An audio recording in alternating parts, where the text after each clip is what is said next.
నమస్తే సార్. నమస్తే అండి. చంద్రశేఖర్ గారు మీతో మాట్లాడుతూ సత్యం గారు అసలు ఎలా చూడాలి? ఎప్పుడు సెప్టెంబర్ 17 వస్తున్న 2-3 రోజుల పాటు ఇది మనకి ఎప్పుడు పెద్ద డిబేట్ఫుల్గానే అనిపిస్తుంది. కానీ ఎన్నాళ్ళు అనుకోవాలి? ఇంకా విలోచనమా, అసలు విమోచనమా, విలీనమా, విద్రోహమా? ఈ మూడింటి మీద ఇప్పటి నేటి తరానికి తెలియాల్సిన అవసరం అయితే ఉంది, కానీ కన్ఫ్యూజన్ కొనసాగుతూనే ఉంది. దీని బ్యాక్గ్రౌండ్ కూడా ఒక 2-3 నిమిషాలు చెప్పాలి. ఎస్, వాస్తవానికి తెలంగాణలో ఇప్పుడున్నటువంటి 8 జిల్లాలు కాకుండా మహారాష్ట్రలో 5 జిల్లాలు, తర్వాత కర్ణాటకలో 3 జిల్లాలు, మొత్తం దరిదాపు 16 జిల్లాలు తెలంగాణ. 1956లో భాషా ప్రయుక్త రాష్ట్రాలప్పుడు భాషని ప్రాతిపదికగా తీసుకున్నప్పుడు 5 జిల్లాలు మరాఠా మాట్లాడే వాళ్ళు అటు, కన్నడ మాట్లాడేవాటు ఆ రాష్ట్రాల్లో కలిపారు.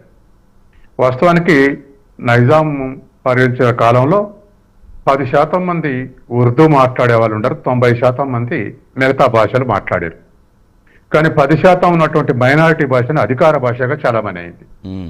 దరిదాపు తెలుగులో మాట్లాడితే అవమానించేటువంటి స్థితిలో శ్రీకృష్ణ దేవరాంధ్ర నిలయం స్థాపించబడింది.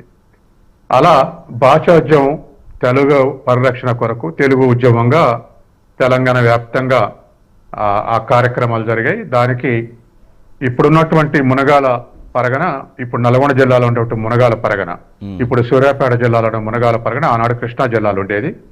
కానీ దాని జమీందారు నాయన వెంకటరంగారావు దీనికి బాగా సహాయం అందించాడు ఈ భాషా నిలయం నెలకొల్పటానికి.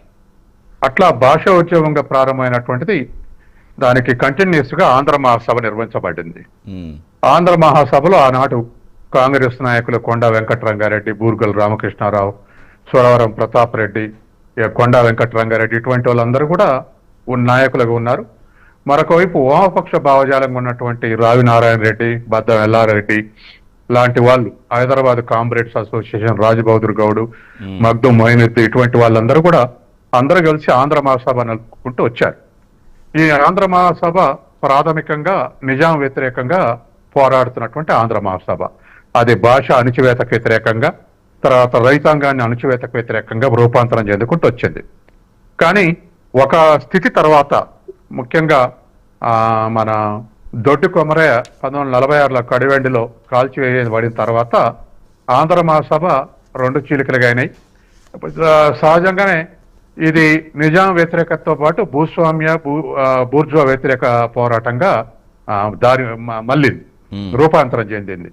అంటే ఇవాళ ఆనాడు దరిదాపు తెలంగాణలో 500 భూస్వాముల చేతుల్లో లక్షలాది ఎకరాలు కేంద్రీకృతమై ఉన్నది.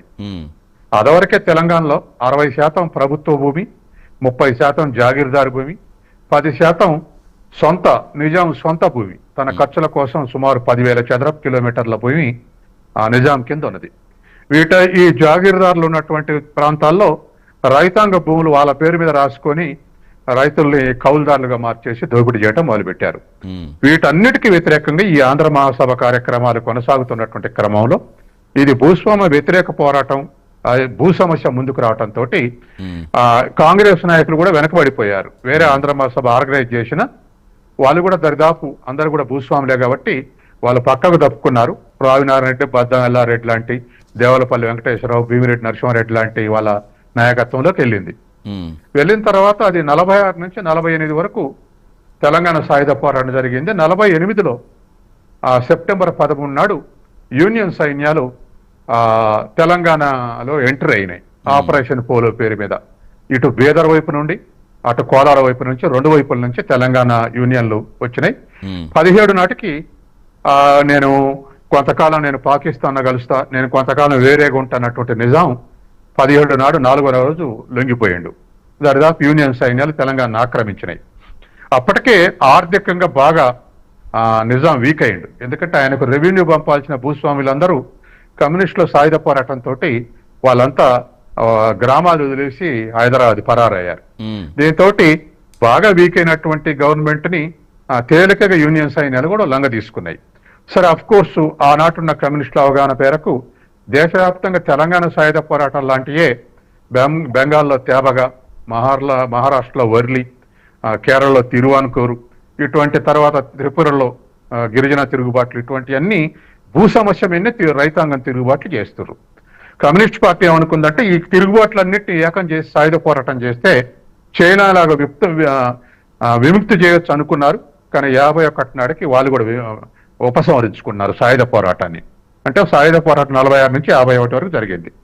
48లో జరిగినటువంటి ఈ యూనియన్ సైన్యాల ప్రవేశంతో నిజాం సరెండర్ అయ్యాడు.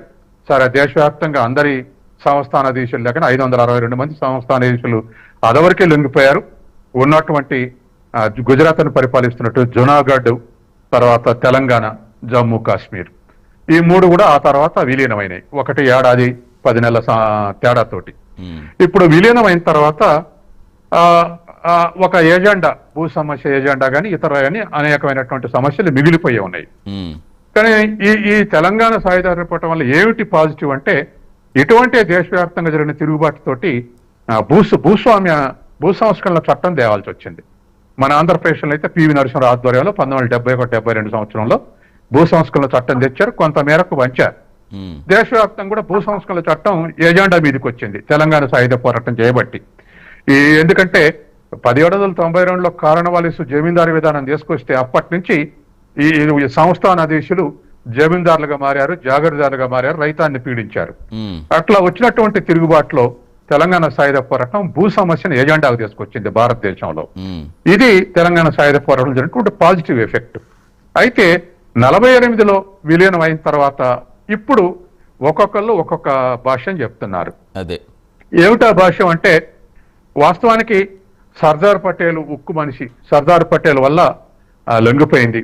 తర్వాత హిందువులంతా కలిసి తిరుగుబాటు చేయటం వల్ల నిజాంకి వ్యతిరేకంగా లొంగిపోయింది అని చెప్పేసి సహజంగానే బీజేపీ అంటా ఉంది.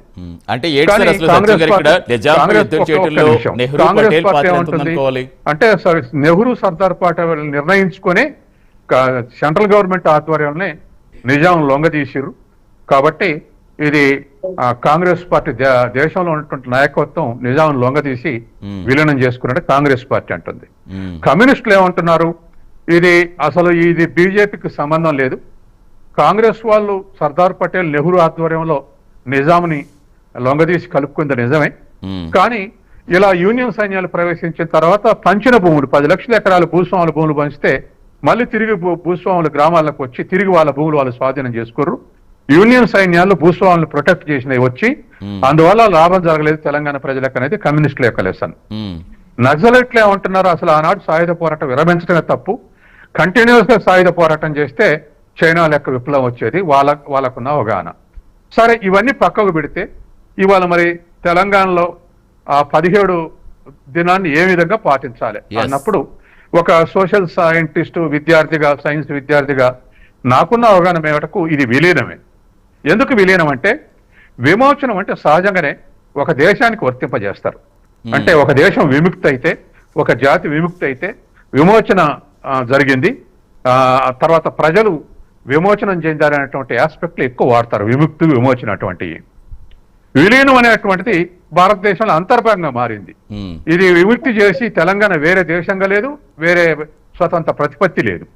కాబట్టి భారతదేశంలో విలీనమైంది కాబట్టి దీన్ని విలీనంగా భావించవచ్చు. విమోచన అంటే, విముక్తి అంటే ఇంకా విస్తారమైనటువంటి అర్థం ఉంది.